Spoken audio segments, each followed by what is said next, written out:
इंसान का मन सबसे चंचल है। उसको बोलो कि इधर ध्यान लगाना है तो वो कहीं और ध्यान लगाने लगेगा, या फिर कुछ ऐसा करेगा जिसका हमारे काम में कोई लेना देना ही नहीं होता। पर कुछ ऐसे भी लोग होते हैं जिनका मन उनके बोले बिना इधर से उधर देखता तक नहीं है। ऐसे लोग जो अपना ध्यान एक ही जगह पर घंटे घंटे लगाए रहते हैं, वो एक दिन में ऐसा नहीं कर लेते। इसके लिए उन्हें सालों लगते हैं। कृष्ण एक दिन अपने कुछ शिष्यों को इसी सचेतन मन और ध्यान लगाने पर बातें बता रहे थे और उनके शिष्य उनकी बातों को ध्यान लगाकर सुन रहे थे।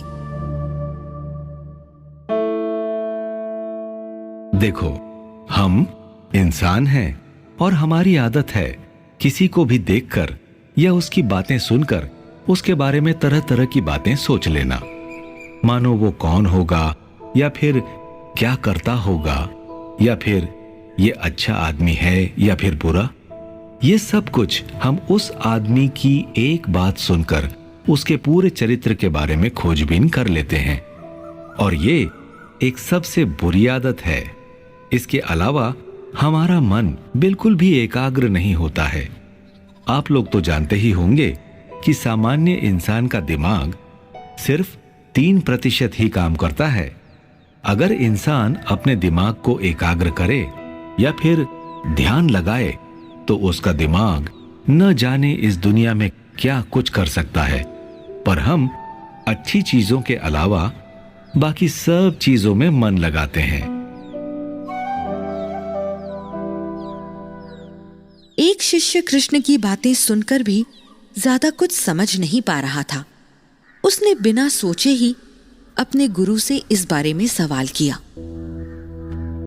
गुरुजी, आप जो कह रहे हैं वो तो लगभग हर आदमी करता है, तो क्या हर आदमी गलत है?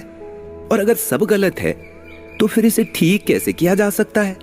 मेरा मतलब है कि इंसान को कैसे पता चलेगा कि वो जो कर रहा है वो सही नहीं है, या फिर वो जो दूसरों को लेकर कह रहा है वो भी सही नहीं है? इन सब बुरी आदतों को छोड़ने के लिए सबसे जरूरी कला जो हमें सीखनी चाहिए वो है अपने मन और शरीर को जागरूक रखना। अब तुम सोच रहे होगे कि भला शरीर और मन जागरूक कैसे रह सकता है? पर यह हो सकता है। असल में जब इंसान अपने आप को एक दर्शक के रूप में देख सकता है, उस समय वो सबसे ज्यादा जागरूक माना जा सकता है। कई बार हम खुद कोई गलती करते हैं पर हमें लगता ही नहीं है कि हमने कुछ गलत किया होगा, और इसका एक ही कारण है कि हम पूरी तरह से अपने प्रति जागरूक नहीं हैं। जब तुम सबका मन जागरूक होगा तब तुम खुद का ध्यान रख पाओगे और गलती बहुत कम करोगे। अगर करोगे तो उसे सुधारने का तरीका भी तुम्हारे पास होगा। जागरूक होने से इंसान को ज्यादा तनाव भी नहीं होता है और उसकी जिंदगी की गुणवत्ता बहुत अच्छी हो जाती है। इसके अलावा ये गुण सिर्फ इसलिए ही जरूरी नहीं है कि आप सामान्य जीवन जी सकें। इस गुण को पाने से आप अपने ईश्वर की आराधना भी अच्छे से कर सकते हैं और आपका मन एकदम शांत हो जाएगा।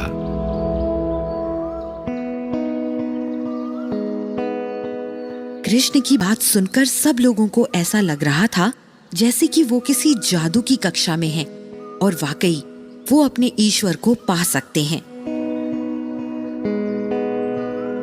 गुरुजी, तो हमें वो उपाय बताइए जिससे हम अपने ईश्वर और अंतर्मन मन में झांक सकें। इस जागरूकता के लिए जरूरी है कि हम रोज ध्यान लगाएं। ध्यान लगाने की बात मैं हमेशा कहता हूं क्योंकि वो हर चीज की जड़ में है। जो लोग रोज आधा घंटा भी ध्यान लगाते हैं वो लोग बाकी लोगों से काफी अलग होते हैं और उनके चेहरे का तेज भी अलग दिखाई देता है। खैर, अगर तुम्हें तुम्हारे मन के भीतर झांकना है या फिर अपने ईश्वर को पाने की इच्छा है तो रोज ध्यान लगाना शुरू करो। जब भी काम से खाली समय मिले तो ध्यान लगाओ। ध्यान लगाने में अगर परेशानी आती है तो सिर्फ अपनी आंखें बंद करके ध्यान लगाओ, या फिर दीवार पर कोई एक बिंदु बना लो और उस पर आंखें खोलकर ध्यान लगाओ। अगर तुम रोज ऐसा आधे से 1 घंटा भी करना शुरू कर दोगे तो तुम जो करोगे उसे लेकर भी जागरूक रहोगे और तुम्हारे जो शब्द होंगे वो बहुत नपे तुले होंगे। ध्यान लगाने से न सिर्फ तुम्हारी समझदारी बढ़ेगी बल्कि तुम्हारी एकाग्रता भी बढ़ेगी। ध्यान से तुम्हारी चिंता और बेवजह के डर भी गायब हो जाएंगे। तुम कुछ भी करने से पहले एक बार सोचोगे और उसे कर दोगे। बेवजह समय बर्बाद नहीं करोगे जैसा कि सामान्य लोग करते हैं। ध्यान लगाने से आपको भविष्य भी थोड़ा साफ दिखने लगता है। तुम सब कोशिश करो कि ध्यान लगाने का काम तुम रोजमर्रा की जिंदगी में शामिल कर लो। गुरुजी, लेकिन हम रोजमर्रा की जिंदगी में ध्यान कैसे लगा सकते हैं? आप तो जानते हैं घर में कितना शोर शराबा होता है, और ऐसे में क्या ध्यान लगाया जा सकता है? ये सवाल बहुत जरूरी है क्योंकि बहुत सारे लोगों को ये भी पता नहीं है कि कब और कैसे ध्यान लगाना चाहिए। ध्यान लगाने का सबसे अच्छा समय सुबह होता है या फिर शाम को सूरज डूबने के समय। बाकी समय भी कर सकते हैं, पर उस समय ध्यान लगाना काफी कठिन पाया गया है। ध्यान लगाने के लिए हमेशा थोड़ी शांत जगह ढूंढो जहां पर किसी तरह का कोई शोर न होता हो, और अगर घर में हो तो घर वालों से कहो कि कुछ देर शांत रहें जिससे तुम ध्यान कर सको। मुझे नहीं लगता है कि तुम्हारे घर वाले तुम्हारे काम में बाधा डालेंगे। इसके अलावा कई बार ध्यान लगाना, अकेले लगाना कई लोगों को परेशान कर देता है, तो ऐसी स्थिति में किसी और को भी साथ रखें और साथ में ध्यान करें। अगर किसी के साथ भी ध्यान लगाना मुश्किल होता है तो किसी गुरु को रख सकते हो या फिर ध्यान लगाने की कई विधियों को देख सकते हो, क्योंकि भारत में कई तरह की ध्यान लगाने की विधियां हैं और सब उतनी ही कारगर हैं। उन विधियों में से जो भी तुम्हें ठीक लगे उसके गुरु से उसे पूरी तरह सीख लो और फिर उसे अकेले में करो। जब तक कोई भी विधि तुम्हें पूरी न आए उसे अकेले करने की कोशिश मत करो। सामान्य ध्यान लगाने की विधि आप अकेले कर सकते हैं। तो क्या सिर्फ कुछ दिन ध्यान लगाने से हमारा दिल दिमाग जागरूक हो जाएगा? कुछ दिन कुछ भी करने से कुछ नहीं होता बच्चे। किसी भी चीज का निरंतर अभ्यास ही आपको कुछ दे सकता है। ध्यान जब तुम अपने दिन में जरूरी काम की तरह करोगे तब जाकर ये तुम्हें कुछ फल देगा।